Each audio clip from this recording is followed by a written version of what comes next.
Le ministre tanzanien des Finances a annoncé une taxe de 25% sur toutes les perruques et extensions de cheveux importées et une taxe de 10% sur celles fabriquées dans le pays dans le but de générer plus de revenus.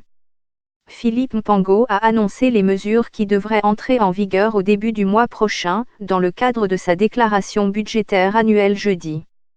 Les perruques, dont la plupart viennent de l'étranger, sont couramment portées par les femmes dans ce pays d'Afrique de l'Est. La perruque la moins chère coûte actuellement environ $4 mais les prix peuvent aller jusqu'à $130. Selon certains analystes de la consommation, la Tanzanie va récolter une somme assez consistante grâce à cette taxe sur les perruques et les extensions. Il s'agit en effet d'un marché qui ne connaît pas la crise et qui attire chaque jour un nombre important de femmes et de jeunes filles. Les abus de tissage et de défrisage m'ont rendu chauve bénin. Exposition sur les cheveux naturels Nigeria. Un agent coupe les cheveux des femmes. J'ai quitté l'Égypte à cause de mes cheveux. Selon Euromonitor International, les femmes africaines dépenseraient environ 6 milliards de dollars par an en cheveux secs, tissage, perruques et extensions.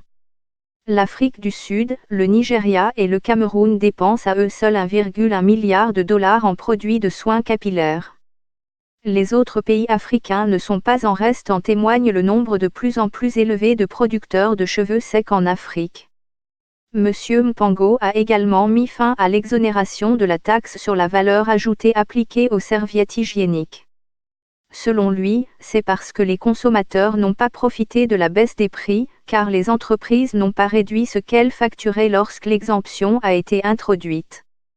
Dans de nombreux groupes OAPP en Tanzanie, les femmes ont commencé à se plaindre de ces nouvelles mesures, accusant le gouvernement de les punir.